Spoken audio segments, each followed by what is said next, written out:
ഇപ്പൊ IPC, CRPC, evidence act, ഈ 3 ആക്ടും പിൻവലിച്ചു.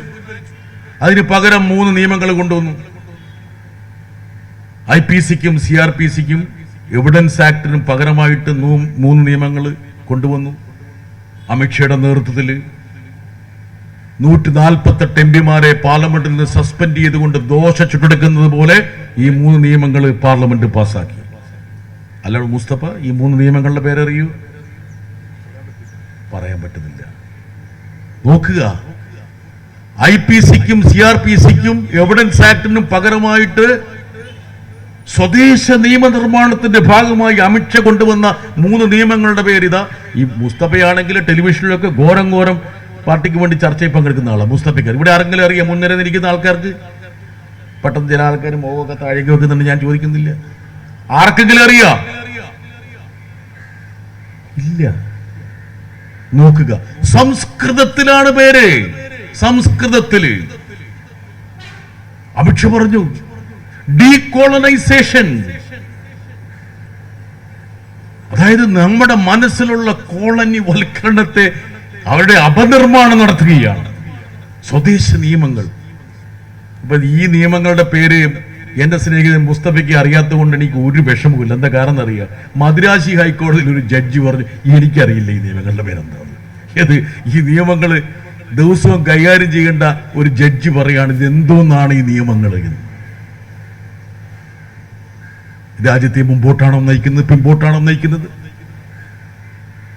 ഈ 3 നിയമങ്ങളുടെ പേരറിയില്ല. അപ്പൊ പാർലമെന്റിൽ ഞങ്ങൾ ചോദിച്ചു, ഡീകോളനൈസേഷന്റെ ഭാഗമായിട്ടൊരു കാര്യം ചെയ്യേ, പ്രധാനമന്ത്രിയും ആഭ്യന്തരമന്ത്രിയും ഒക്കെ ഈ മൊബൈൽ ഫോൺ വേണ്ടെന്ന് വെക്ക്. ഇത് സായിപ്പ് കണ്ടെത്തിയതല്ലേ? ഇത് നമ്മൾ ഉണ്ടാക്കിയതാണ്.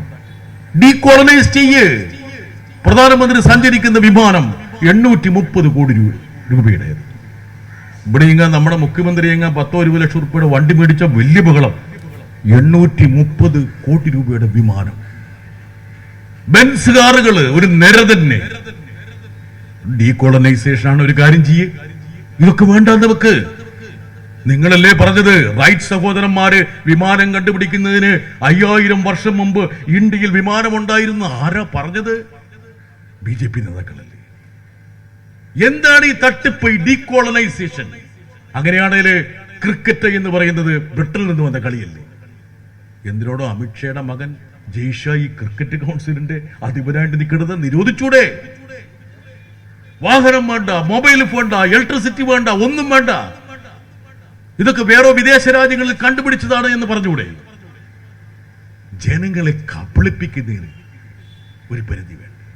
ഇന്ത്യൻ ഭരണഘടന പറഞ്ഞു ജനങ്ങളെ ശാസ്ത്രബോധത്തോടുകൂടി മുന്നോട്ട് കൊണ്ടുവരണം, അവരെ കരിപ്പിടിപ്പിക്കണം, ആധുനിക പൗരന്മാരാക്കണം, സയന്റിഫിക് ടെമ്പർ.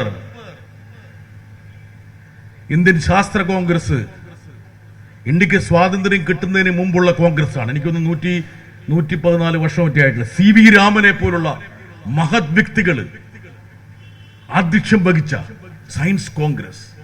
ഈ സയൻസ് കോൺഗ്രസിനെ കുറിച്ചൊരു പുസ്തകം വായിക്കുമ്പോൾ വളരെ രസകരമായ ഒരു കാര്യം എന്റെ മനസ്സിലേക്ക് വന്നു. ഇന്ത്യയിലെ ഭരണാധികാരികളിൽ ഏറ്റവും കൂടുതൽ ശാസ്ത്രബോധം, യുക്തിബോധം പ്രകടിപ്പിച്ചൊരു ഭരണാധികാരി ജവഹർലാൽ നെഹ്റു ആയിരുന്നു എന്നുള്ള കാര്യത്തിൽ ആർക്കും തർക്കമില്ല. നിങ്ങൾ കമ്മ്യൂണിസ്റ്റുകാർക്കും ഞങ്ങൾക്ക് തർക്കമില്ല, ആർക്കും തർക്കമില്ല. ഇവിടെ തർക്കമില്ലല്ലോ, ആർക്കുമില്ലല്ലോ, ജവഹർലാൽ നെഹ്റു ആയിരുന്നു. പക്ഷെ CV രാമൻ പറഞ്ഞു നെഹ്റു ഒക്കെ ശരിയാണ്, പക്ഷെ എങ്കിൽ പോലും ശാസ്ത്ര കോൺഗ്രസിന്റെ തലപ്പത്തേക്ക് വരാനുള്ള ഒരു പ്രാഗൽഭ്യം, ശാസ്ത്രബോധം ജവഹർലാൽ നെഹ്റുവിനുണ്ടോ എന്ന് CV രാമൻ ശങ്കിച്ചു. ഞാൻ പറഞ്ഞു വരുന്നത് ശാസ്ത്ര കോൺഗ്രസിന്റെ പ്രാധാന്യത്തെക്കുറിച്ചാണ്. അങ്ങനെ ഭരണഘടനയിൽ എഴുതി വെച്ച ശാസ്ത്ര ബോധം ഇന്ത്യൻ ശാസ്ത്ര കോൺഗ്രസ് എവിടെ എത്തിയെന്ന് ഇപ്പൊ പരിശോധിക്കുമ്പോൾ ഈ ഭരണഘടന എങ്ങനെയാണ് BJP കൈകാര്യം ചെയ്ത് മനസ്സിലാകും. കഴിഞ്ഞ ശാസ്ത്ര കോൺഗ്രസിൽ ചില പ്രബന്ധങ്ങൾ അവതരിപ്പിക്കപ്പെട്ടു. ഒരു പ്രബന്ധം ഞെട്ടിപ്പോകും. എന്തായിരുന്നു ഒരു പ്രബന്ധം? ഈ നാസയുണ്ട്, അമേരിക്കയുടെ ഏജൻസി. നാസ ഈ മാർസ്, ചൊവ്വയുടെ ചില ദൃശ്യങ്ങൾ പകർത്തിയപ്പോൾ ഈ ഹെൽമെറ്റിന്റെ രൂപത്തിലുള്ള എന്തോ ചില ചിത്രങ്ങൾ കണ്ടു.